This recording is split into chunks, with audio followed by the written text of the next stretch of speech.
علی میں تیرے ساتھ وعدہ کرتا ہوں سوائے مومن کے تیرے ساتھ محبت کوئی کر نہیں سکے گا اور سوائے منافق کے تیرے ساتھ کوئی بغض رکھ نہیں سکے گا.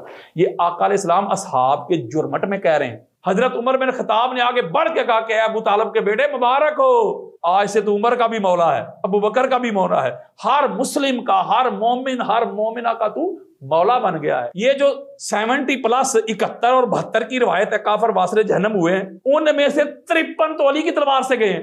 یعنی کفار کو قتل کر کے جس نے پہلی ہاف سنچری کی اور جو ناٹ اٹھ گیا ہے نا، اس کا نام علی ابن ابی طالب ہے. شجاعت، جہاد، قتال، تو علی سے بڑھ کے ہے ہی کوئی نہیں یار.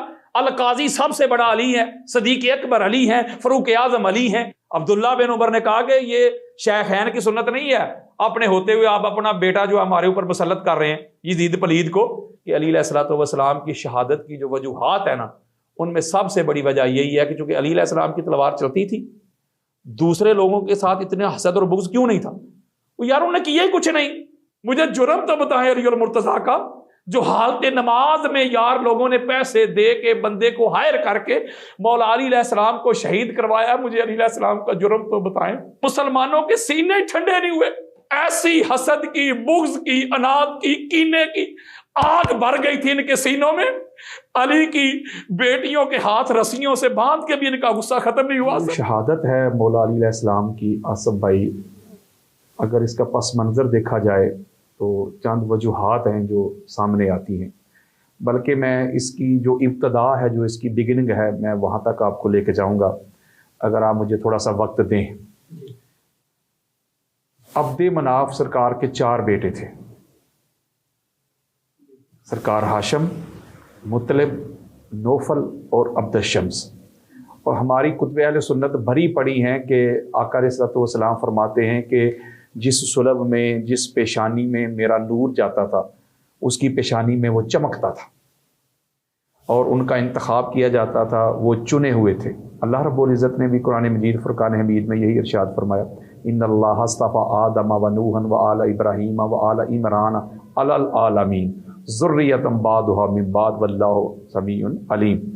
تو چنے ہوئے تھے، سلیکٹڈ تھے سارے کے سارے. تو جو سرکار کا نور تھا، بلکہ یوں مجھے کہنے دیجئے کہ جو نبوت اور امامت کا نور تھا، کیونکہ یہ تو آقا علیہ السلام فرماتے ہیں کہ میرا اور علی کا نور ایک ہی ہے، تو وہ سرکار ہاشم کی پیشانی پہ چمکتا تھا. تو جب سرکار ہاشم کو چن لیا گیا، آپ کی پیشانی میں یہ نور چمکتا تھا، تو معاشرے میں، سوسائٹی میں آپ کی بڑی عزت تھی، آپ کا روب تھا، دبدبہ تھا، بڑا وقار تھا، اور آپ کفیل تھے خانہ کعبہ کے بھی، سجادہ نشین تھے، اور ایک بہت بڑا قافلہ آپ کا سامان تجارت لے کے جایا کرتا تھا، اور دیگر ممالک سے بھی جو وفود آیا کرتے تھے وہ سرکار ہاشم کے پاس ہی آتے تھے. تو جو غرباء تھے یا جو یتیم تھے، جو مسکین تھے، ان کو کھانا کھلایا کرتے تھے. ہاشم کا لغوی معنی یہ ہوتا ہے کہ روٹی کے ٹکڑے کر کے، شوربہ کر کے، وہ بھوکوں کو کھانا کھلانے والا. تو وہ 1000 اونٹ کو ذبح کر کے لوگوں کو کھانا کھلایا کرتے تھے، اور مکہ کے جتنے بھی سردار تھے، وڈیرے تھے، وہ سارے ان کی عزت کرتے تھے، اور پوری دنیا میں ان کی ایک دھوم تھی، ایک چرچا تھا. آپ کا جو کردار تھا، آپ کی جو گفتار تھی، آپ کا جو حسب نسب تھا، بڑا کمال تھا. تو 4 بھائی تھے یہ، ان میں سے سرکار ہاشم کو چنا گیا. اب وہ جو چوتھا بھائی تھا نا ان کا، عبد الشمس، ان کا بیٹا تھا امیہ بن عبد الشمس. میں آپ کو ذرا اس حسد و بغض کا اور شہادت کی جو وجوہات ہے اس کا آغاز بتا رہا ہوں. اس کے اندر بڑا حسد تھا، بغض تھا، اناد تھا، کینہ تھا، عداوت تھی. حسد ہمیشہ اسی سے کیا جاتا ہے جس کو انسان خود سے بہتر سمجھتا ہے، اعلیٰ سمجھتا ہے. بلا تشبیہ ہو، بلا مثال، آج بھی کوئی بھی شعبہ ہو، کوئی بھی ڈپارٹمنٹ ہو، تو حسد کرتے ہیں لوگ. تو اسی سے کرتے ہیں جس کو سمجھتے کہ یار یہ مجھ سے بہتر ہے، یہ لائق ہے، یہ زیادہ ذہین ہے، انٹیلیجنٹ ہے. جو بندہ بالکل نالائق ہو، کسی کام کا نہ ہو، اس سے تو کیا حسد ہونا ہے بھائی. حسد تو اسی سے ہوتا ہے جو بندہ بہتر ہو، اعلیٰ ہو. تو سرکار ہاشم سے بھی وہ حسد کرتا تھا، تو دائیں بائیں باتیں کیا کرتا تھا. تو سرکار ہاشم اس کو اگنور کرتے تھے، دفع کرتے تھے. لیکن جب اس کی یہ بدتمیزیاں حد سے زیادہ بڑھ گئیں تو جو مکہ کے شرفاء تھے انہوں نے کہا کہ سرکار اس کے ساتھ بات کرنی چاہیے. تو ایک پنچایت بیٹھ گئی اور قاضی کا اہتمام کر دیا گیا. یہ منصف بیٹھ گئے اور بات چیت شروع ہو گئی، اس نے اپنے دلائل دیے کہ میں یہ ہوں، میں وہ ہوں، تو سرکار ہاشم کے سامنے اس کی کیا اوقات اور کیا وقت تھی. تو جو منصف تھے انہوں نے فیصلہ کر دیا کہ جو امیہ تھا اس کو 10 سال کے لیے مکہ بدر کر دیا گیا. یہ میں وہ باتیں کر رہا ہوں جو اتھینٹک باتیں ہیں، جو لوگ مجھے جانتے ہیں ان کو پتہ ہے حوالوں کی کمی نہیں ہے، میں وقت بچا رہا ہوں، یہ قصے کہانیاں نہیں سنا رہا. ہماری کتب بری پڑی ہیں، کوئی مائی کا لال میری کئی بات کو رد نہیں کر سکے گا. تو جب جو منصف تھے انہوں نے اس کو سزا دی یہ کہ بھائی 10 سال کے لیے مکہ سے نکل جا، اور ایک روایت میں 500 ہیں اور ایک روایت میں 1000 اونٹ جو ہے نا وہ سرکار ہاشم کو دے جرمانہ کے طور پہ. ٹھیک ہو گیا. اونٹ وہ جو تھے وہ سرکار نے ذبح کر کے غریبوں کو کھانا کھلا دیا اور وہ مکہ سے چلا گیا. اب وہ چلا گیا شام. امیہ بن عبد الشمس پہلا دشمن، پہلا حاسد، پہلا منکر سرکار ہاشم کا، وہ جا کے شام بس گیا. ادھر جا کے اس نے شادی کر لی. ادھر سرکار ہاشم نے شادی کر لی، ادھر اس نے شادی کر لی. اس کا بیٹا پیدا ہوا امیہ کا حرب. ادھر سرکار ہاشم نے شادی کر لی. ان کا بیٹا پیدا ہوا سرکار عبد المطلب. یہ عبد المطلب ان کا ایکچوئل اوریجنل نام نہیں ہے. سرکار عبد المطلب کا جو اوریجنل نام ہے، اصلی نام ہے شیبہ، گوری رنگت والا، خوبصورت.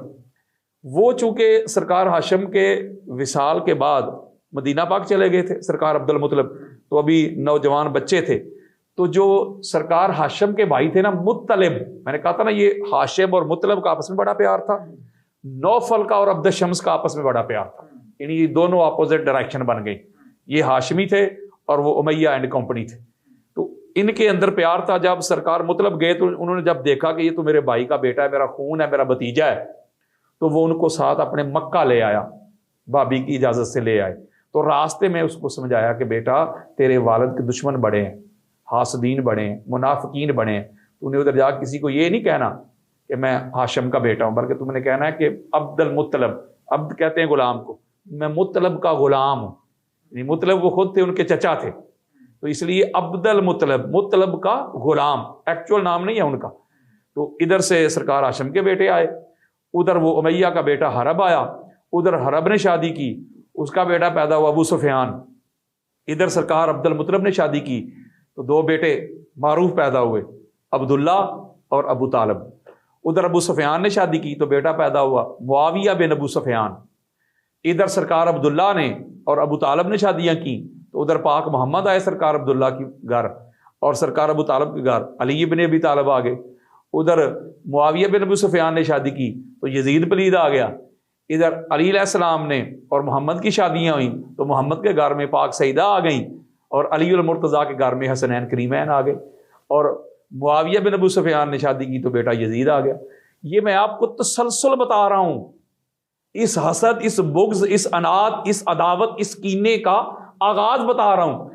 آپ کو یاد ہوگا کہ جب یزید پلید کے دربار میں جب یہ پاک بیبیوں کا قافلہ پہنچا ہے تو اس نے پہلا جملہ کیا کہا، جس کو امام اماد الدین ابن کثیر نے بھی البدایہ و نہایہ میں روایت کیا، سینکڑوں کتب اہل سنت میں اس کی یہ بات موجود ہے. کاش آج میرے بڑے زندہ ہوتے تو وہ دیکھتے کہ میں نے بدر اور احد کا بدلہ لے لیا. میں آپ سے ایک سوال پوچھتا ہوں کہ وہ یزید کے بڑے کون تھے جس کو کہہ رہا کہ کاش آج میرے بڑے زندہ ہوتے تو دیکھتے کہ میں نے بدر اور احد کا بدلہ لے لیا. تو اس کا مطلب ہے کہ اس کے بڑوں سے یہ چلتا آ رہا تھا نا، یہ حسد، یہ بغض، یہ اناد، یہ کینہ، عداوت اوپر سے شروع تھی. یہی وجہ تھی مین. اور اس نے یہ بھی جملہ کہا تھا، آج جو یزید کے ڈیفینڈر پیدا ہو گئے ہیں، اس کو رضی اللہ کہنے والے، اس کو جنت میں گھسیڑنے والے، اس کو شہزادہ کہنے والے، اس کو امیر المومنین کہنے والے، آج وہ بھی پیدا ہو چکے ہیں.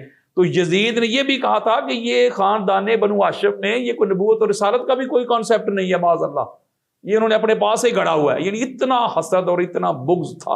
تو یہ اس کی بگننگ، اس کا آغاز ادھر سے ہو چکا تھا. یہ مین جو ریزن ہے نا آصف بھائی، مین ریزن حسد اور بغض کی، وہ میں آپ کو بتا رہا ہوں کہ چونکہ یہ گھرانہ ایسا ہے، اس گھرانے جیسا اللہ نے کائنات میں کوئی بنایا ہی نہیں. یہ امام احمد بن حنبل ہے، ہماری اہل سنت کے سر کا تاج ہیں. ان کی کتاب ہے فضائل صحابہ، اس کی حدیث کا انٹرنیشنل نمبر ہے 1130، بیروت لبنان کی چھپی ہوئی کتاب، اس میں یہ حدیث موجود ہے. حضرت سلمان فارسی رضی اللہ تعالی عنہ حدیث کے راوی. آپ کہتے قال رسول اللہ صلی اللہ علیہ وآلہ وسلم کنتو انا و علی نورن بین یدی اللہ قبل ان یخلق آدم. آقا علیہ السلام فرماتے میں اور میرا بھائی علی آدم کی تخلیق سے پہلے آدم کا جسم نہیں بنا تھا، جسد نہیں بنا تھا، روح نہیں بنی تھی، آدم کی تخلیق کے لیے ابھی مٹی بھی نہیں گوندی گئی تھی. میں اور میرا بھائی علی اللہ کے سامنے ایک نور تھے، نور واحد تھے. یعنی حضور علیہ السلام یہ اعلان فرما رہے ہیں کہ میرا اور علی کا نور ایک ہے. علامہ علوسی روح المانی میں یہ روایت لے کے آئے ہیں، اس کی جلد نمبر 6 صفحہ نمبر 686 میں آقا علیہ الصلوۃ والسلام فرماتے قال رسول اللہ صلی اللہ علیہ وآلہ وسلم خلقت انا وعلی من نور واحد. آقا علیہ السلام فرماتے میں اور میرا بھائی علی ایک نور سے تخلیق ہوئے. قال رسول اللہ صلی اللہ علیہ وآلہ وسلم علی لحمی. آقا علیہ السلام فرماتے علی میرا گوشت ہے. وفی روایت قال رسول اللہ صلی اللہ علیہ وآلہ وسلم علی دمی. آقا علیہ السلام فرماتے لوگو سنو علی میرا خون ہے. وفی روایت قال رسول اللہ صلی اللہ علیہ وآلہ وسلم علی روحی. لوگو سنو علی میری روح ہے. وفی روایت قال رسول اللہ صلی اللہ علیہ وآلہ وسلم علی نفسی.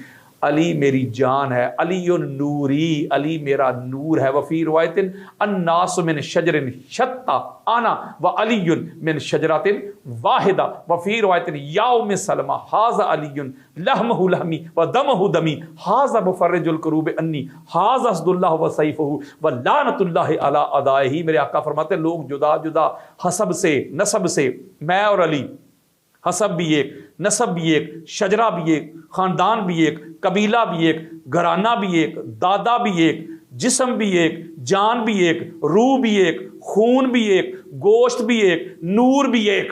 تو پتہ چلا نبوت اور رسالت کو چھوڑ کے علی اور نبی میں آقا علیہ الصلوۃ والسلام نے کوئی فرق ہی نہیں چھوڑا. اور پھر ایک اور مقام پہ جس کو ہماری اہل سنت کے سر کا تاج ہیں، سنیں یہ علی علیہ السلام کی عظمت سنیں آصف بھائی.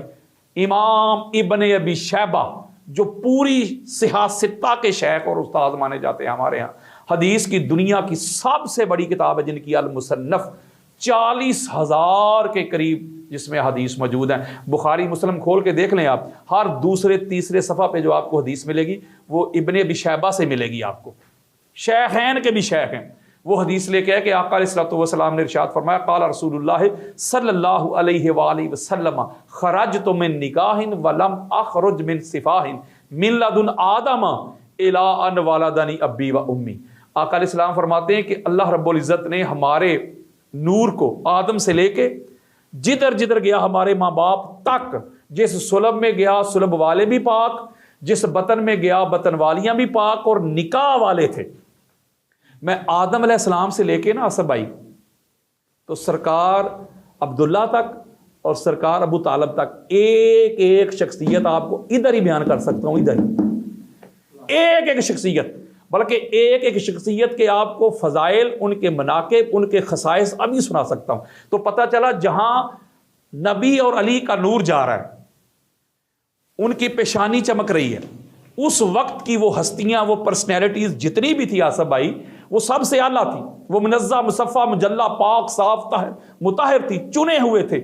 آقا علیہ الصلوۃ والسلام ایک اور مقام پہ فرماتے ہیں، ہماری سیاہ ستہ ہے، آقا علیہ السلام فرماتے ہیں ان اللہ خالق الخلق فجعلنی فی خیرہم فرقۃ ثم جعلہم فرقتین فجعلنی فی خیرہم فرقۃ ثم جعلہم قبائل فجعلنی فی خیرہم قبیلۃ ثم جعلہم بیوتا فجعلنی فی خیرہم بیتا وخیرہم نسبا.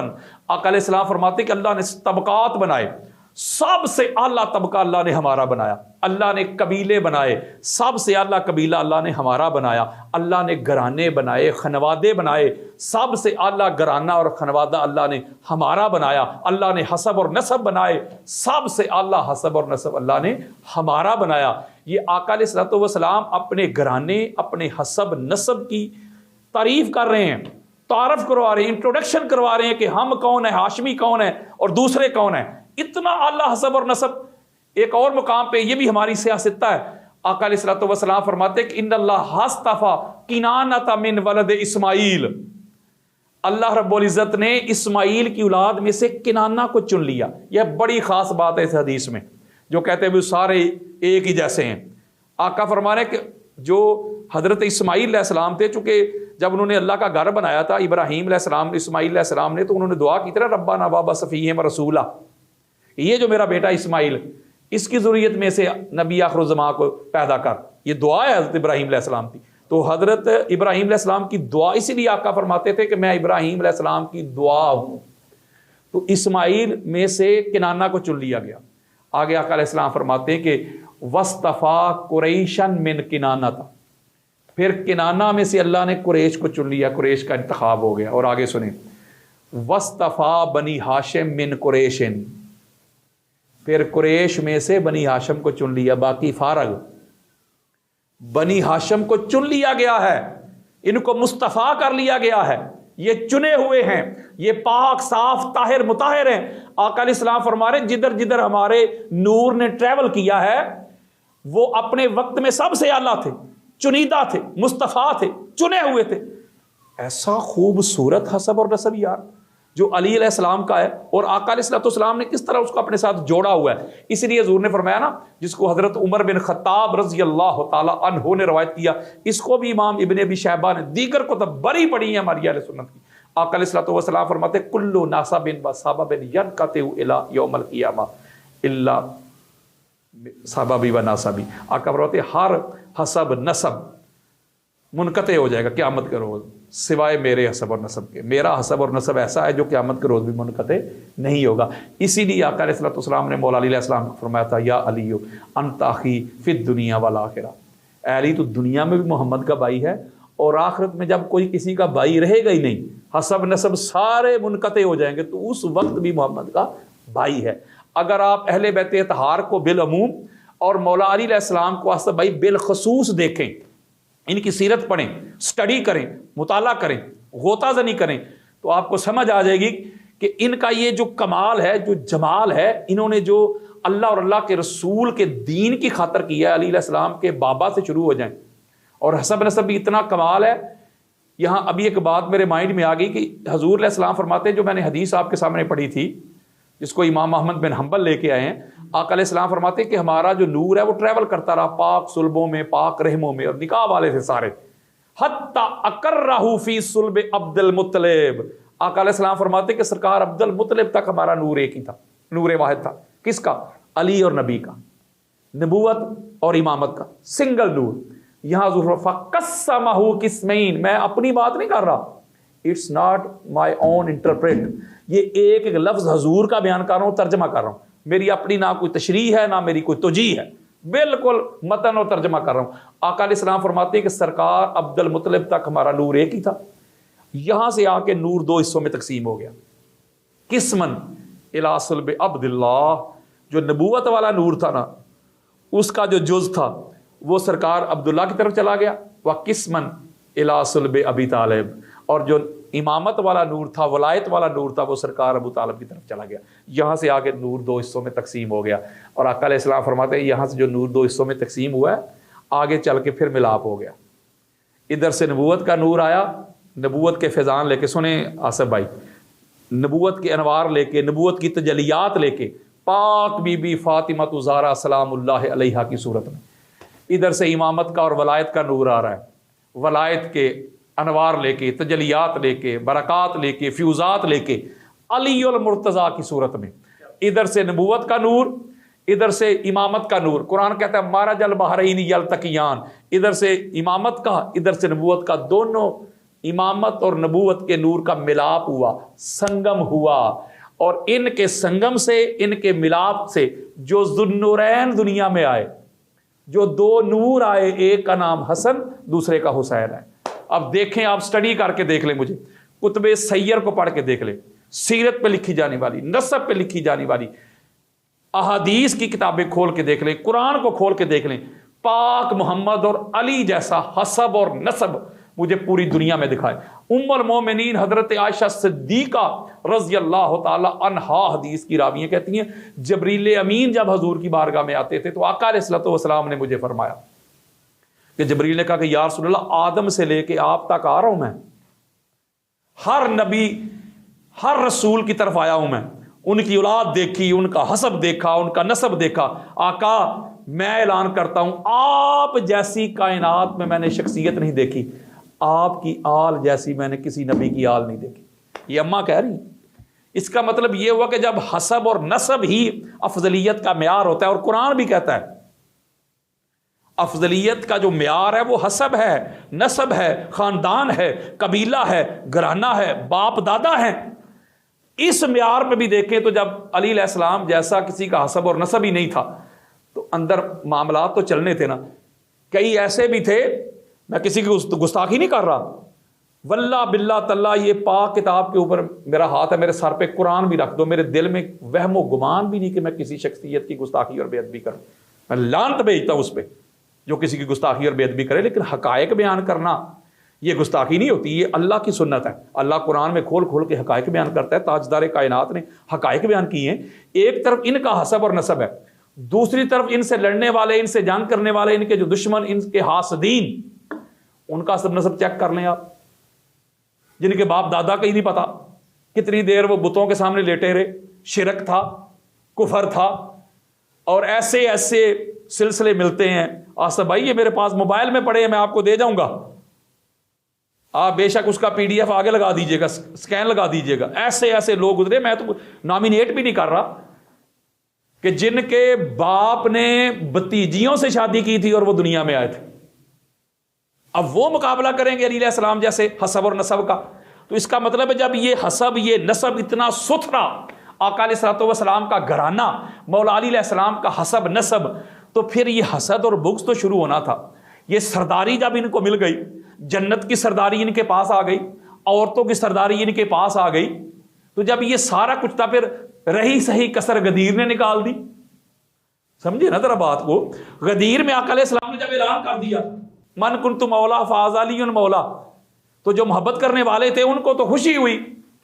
اور اس کی سب سے پہلے جس نے مبارک دی ہے، مبارکباد، وہ حضرت ابوبکر اور حضرت عمر ہے رضی اللہ تعالیٰ عنہما. بخ بخ لکا یا علی ابن ابی طالب انت مولانا و مولا کل مسلم و مومنۃ. حضرت عمر بن خطاب نے آگے بڑھ کے کہا کہ اے ابو طالب کے بیٹے مبارک ہو، آج سے تو عمر کا بھی مولا ہے، ابو بکر کا بھی مولا ہے، ہر مسلم کا، ہر مومن، ہر مومنہ کا تو مولا بن گیا ہے. تو جن سے عداوت تھی ان کو تو تکلیف ہونی تھی نا علی علیہ السلام کا یہ سٹیٹس دے کے. اور کہیں آقا علیہ الصلوۃ والسلام نے مسجد نبوی میں کھلنے والے دروازے بند کروا دیے. یہ میں آپ کو آغاز بتا رہا ہوں، اندر کی کسک بتا رہا ہوں، ان کی مجبوریاں بتا رہا ہوں کہ اس خاندان کے ساتھ ان کو تکلیف کیوں ہو گئی کہ پہلے سے لے کے آخری تک آقا علیہ الصلوۃ والسلام کے کسی ایک شہزادے کا آصبائی تبھی وصال نہیں ہوا. اب دکھائیں مجھے، مولا علی سے شروع ہو جائیں. مولا علی علیہ السلام کو حالت نماز میں شہید کیا گیا. شہید کرنے والا کوئی یہودی تھا، کافر تھا، کلمہ پڑھنے والا. امام حسن علیہ السلام اگلے شہزادے کی طرف آ جائیں، زہر دے کے شہید کروایا گیا، کروانے والے مسلمان تھے. امام حسین علیہ السلام کی طرف آ جائیں، پورے خاندان سمیت کربلا کے ریگزار میں پیاسا شہید کر دیا گیا، ذبح کر دیا گیا، کتے اور خنزیر بھی وہاں سے پانی پی رہے تھے. امام سجاد کو شہید کیا گیا زہر دے کے، امام باقر کو شہید کیا گیا، جعفر صادق کو، موسیٰ کاظم، علی رضا، محمد تقی، علی نقی، حسن عسکری علیہم السلام. کوئی ایک شہزادہ ایسا نہیں ہے جس کا تبھی وصال ہوا ہو. تو اس کا مطلب ہے کوئی مسئلہ تو تھا نا اندر، کوئی چبن تو تھی نا، کوئی تکلیف تو تھی نا کہ یہ سارے ہی خاندان رسالت کے دشمن بن گئے. جس گھر سے انہوں نے ہدایت لی تھی، جس گھر سے ان کو دین ملا تھا، جس گھر سے انہوں نے قرآن لیا تھا، نماز لی تھی، روزہ لیا تھا، حج لیے تھے، عمرے لیے تھے، اخلاق، کردار، گفتار جس گھر سے لی تھی، اسی گھر کے دشمن بن گئے. کوئی مسئلہ تو تھا نا. مسئلہ یہ تھا آصف بھائی کہ یہ جو اللہ رب العزت نے خاندان رسالت کو، اہل بیت اطہار کو جن خوبیوں سے، جن ایٹریبیوٹ سے، جن خصائص سے، جن مناقب سے، جن فضائل سے نوازا تھا، جو اللہ نے ان پر خاص فضل اور کرم کیا تھا. یہ سورہ نساء کی آیت مجیدہ نہیں، ام یحسدون الناس علی ما آتاہم اللہ، کہ اپنا من فضل ہی حضرت باقر علیہ السلام سے پوچھا گیا کہ یہ آیت مجیدہ میں کون لوگ ہیں جن سے حسد کیا گیا ہے؟ فرماتے ہیں ہم ہیں جن سے لوگوں نے حسد کیا ہے، ہمارے ساتھ کی عداوت ہے. حالانکہ مودت کی آیت بھی آ گئی تھی، اس کے باوجود بھی ہمارے ساتھ حسد ہے، بغض ہے، اناد ہے، کینہ ہے، عداوت ہے. ذرا اس کی ڈیپتھ میں جائیں آصف بھائی. چھوڑے یار شیعہ سنی دیوبند اہل حدیث، مجھے نیوٹرل بن جائے آقا علیہ الصلوۃ والسلام کے، ذرا امتی تو بن کے سوچے، ذرا سوچیں جنہوں نے ساری زندگی